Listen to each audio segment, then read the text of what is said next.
Selamat pagi anak-anak, apa kabar kalian semuanya? Semoga kalian tetap sehat dan semangat. Walaupun masih belajar dari rumah, Mem berharap kalian tetap sehat dan tetap semangat untuk belajar pada hari ini. Nah, pada hari ini kita akan belajar tema yang kedua, subtema 1, muatan materi SBDP dengan tema pola lantai dalam gerak tari. Anak-anak silahkan ditonton dan disimak videonya, ditonton sampai habis ya. Pokok bahasan dalam materi pola lantai dalam gerak tari ada dua. Yang pertama adalah gerak tari dan yang kedua adalah pola lantai. Gerak tari dibagi menjadi tiga jenis. Yang pertama, gerak tari klasik, yang kedua gerak tari kerakyatan, dan yang ketiga gerak tari kreasi baru. Sedangkan pola lantai dibagi menjadi dua jenis. Yang pertama, pola garis lurus dan yang kedua pola garis lengkung. Yang pertama kita bahas adalah gerak tari. Gerak tari merupakan salah satu unsur pada tari.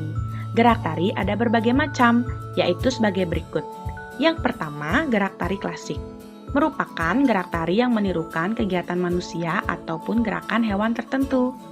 Gerak tari klasik mengikuti pola-pola gerakan tertentu. Contohnya, gerak pada tari topeng, tari golek, dan tari bedaya. Yang kedua, gerak tari kerakyatan. Merupakan gerakan yang meniru kegiatan dan emosi manusia atau perangai hewan. Contohnya gerak tari reok ponorogo dan tari ketuk tilu. Yang ketiga adalah gerak tari kreasi baru. Merupakan gerak tari yang dibentuk dari gerak tari yang sudah ada. Misalnya, gerak tari klasik atau tari kerakyatan yang dikembangkan atau dipadukan sesuai dengan kemajuan zaman. Contohnya adalah gerak tari saman, tari kecak, dan tari seringi.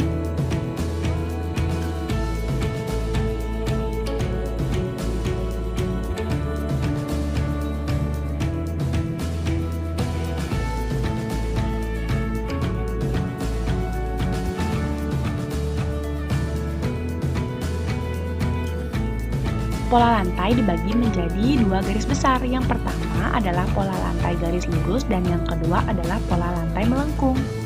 Pola lantai garis lurus ada tiga macam. Yang pertama adalah horizontal, vertikal, dan diagonal.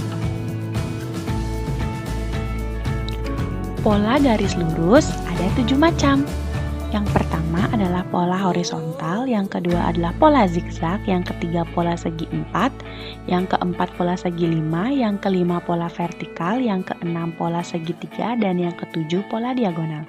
Perhatikan ya bentuk pola-pola tersebut pada video ini. Sedangkan pada pola garis lengkung ada 4 pola. Yang pertama adalah pola lengkung depan, yang kedua pola lingkaran, yang ketiga pola lengkung belakang, dan yang keempat pola angka 8. Jadi anak-anak saksikan ya bagaimana bentuk-bentuk dari pola garis lengkung pada video ini. Pola lantai tari tunggal, berpasangan, dan berkelompok. Ada 3 bentuk penyajian tari, yaitu tari tunggal, berpasangan, dan berkelompok. Setiap bentuk tersebut dapat memiliki pola lantai yang berbeda-beda. Yang pertama, tari tunggal. Tari tunggal merupakan tari yang dilakukan oleh satu orang penari atau banyak penari secara bersama. Pola lantai untuk tari tunggal dapat berbentuk pola horizontal, vertikal, atau diagonal. Contoh tari tunggal adalah tari jaipong dan tari topeng kelana. Yang kedua, tari berpasangan merupakan tari yang dilakukan oleh 2 orang penari. Tari berpasangan dapat dilakukan oleh banyak penari secara berpasang-pasangan. Pola lantai tari berpasangan dapat berbentuk horizontal, vertikal, atau diagonal. Contoh tari berpasangan adalah tari serampang 12 dan tari payung. Yang ketiga, tari berkelompok.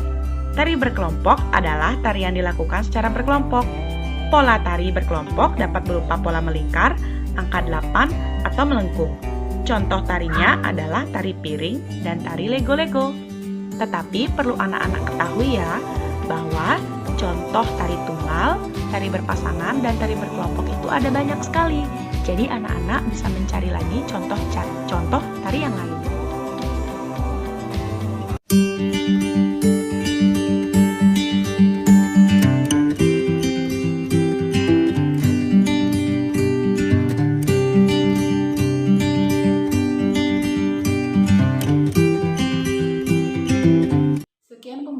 kita hari ini. Semoga anak-anak dapat memahaminya. Dan selanjutnya silakan anak-anak kerjakan soal yang sudah tersedia.